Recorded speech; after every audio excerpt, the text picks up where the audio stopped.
বিসমিল্লাহির রহমানির রহিম। আমাদের দিনটা শুরু হোক পবিত্র আল্লাহর নাম দিয়ে এবং শেষ হোক আলহামদুলিল্লাহ শুভকামনা আর মাধ্যমে।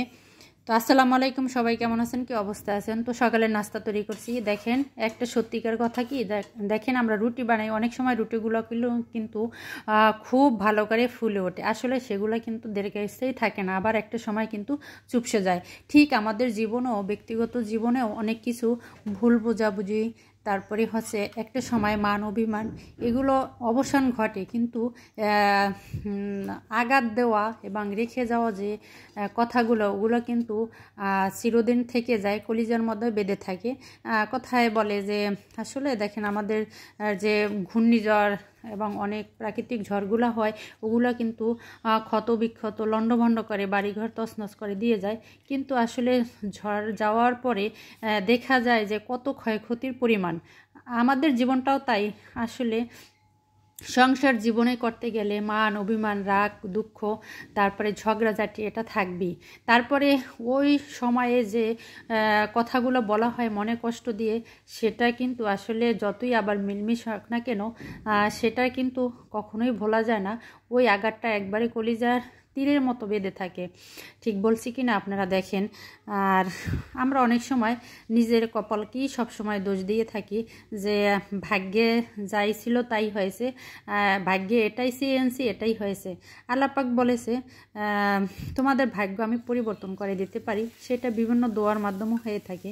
তো মানুষ বলে আসলে ভাগ্যে যা আছে তাই। আল্লাহ বলেন তুমি আমাকে ডেকে দেখো, তোমার ভাগ্য পরিবর্তন করার ক্ষমতা কিন্তু আমার আছে। তো আসলে আমরা নিজের ভাগ্যকে, কর্মকে দোষ না দিয়ে আমরা কিন্তু সামনের দিনগুলোর জন্য অনেক চেষ্টা করতে পারি। ভালো খারাপকে পরিত্যাগ করে ভালোর জন্য আমরা আল্লাহর কাছে দোয়া করতে পারি, হে আল্লাহ তুমি আমাদের সকলের জীবনের গুনাহখাতা মাফ করে দিয়ে তুমি ভালো এবং মঙ্গলের দিকগুলো আমাদের জন্য কল্যাণকর করে দাও। এটাই আল্লাহর কাছে কিন্তু চাইতে পারি।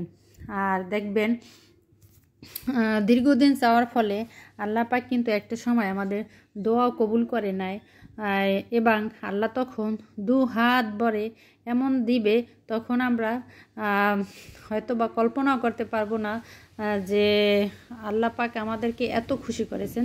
যাই হোক, সব কিছু ধৈর্যের মাধ্যমে আমাদের জীবনকে নিয়ন্ত্রণ করতে হবে এবং অনেক দিনগুলোকে পরিবর্তন করতে হবে।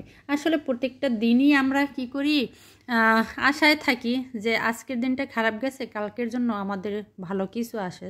আর এই করতে করতে কিন্তু আমাদের জীবনটা একবারই শেষ পর্যায়ে চলে আসে, তখন কিছু করার থাকে না, বুঝছেন? তখন হয় কি, মরণের জন্য আমাদের দিনগুলো গুনতে হয়, এটাই বাস্তবতা। তো পরিশেষে বলবো, আমাদের সংসার জীবনে কিংবা আমাদের সমাজে অনেক মানুষ আমাদেরকে অনেক কষ্ট দিয়ে কথা বলে। তো যারা কষ্ট দিচ্ছে তারা কিন্তু আমাদের গুনাহগুলো মাফ করে নিচ্ছে। আর দ্বিতীয়ত যারা আমাদেরকে কষ্ট দিচ্ছে তারা হাসরের আযাব থেকে আমাদেরকে কিন্তু বাঁচিয়ে দিচ্ছে। আর তৃতীয়ত যারা আমাদেরকে কষ্ট দিচ্ছে, আল্লাহ আমাদের গুনাহ নিয়ে তার সওয়াব আমাকে দিচ্ছে। এটাই হচ্ছে আমার জীবনের সবচেয়ে বড় চাওয়া পাওয়া। কারণ আমি কষ্ট পেতে পেতে এখন অনেকটা সবর করতে শিখে গেছি, ধৈর্য করতে শিখে গেছি, এবং ধৈর্য করার ফলে আমার এখন আর মনে অনেক ভারী ভারী কষ্টগুলোও এখন কিন্তু আর আঘাত লাগে না। কারণ আল্লাহর কাছে বলি যে আল্লাহ তুমি তো আমাকে এত কষ্ট দিয়েছো, তার বিনিময়ে তুমি আমাকে পরকালে হয়তো বা জান্নাত নসিব করো। এটাই আমি আল্লাহর কাছে কামনা বাসনা করি। তো আজকের মতো ভিডিও, ভালো থাকবেন সবাই।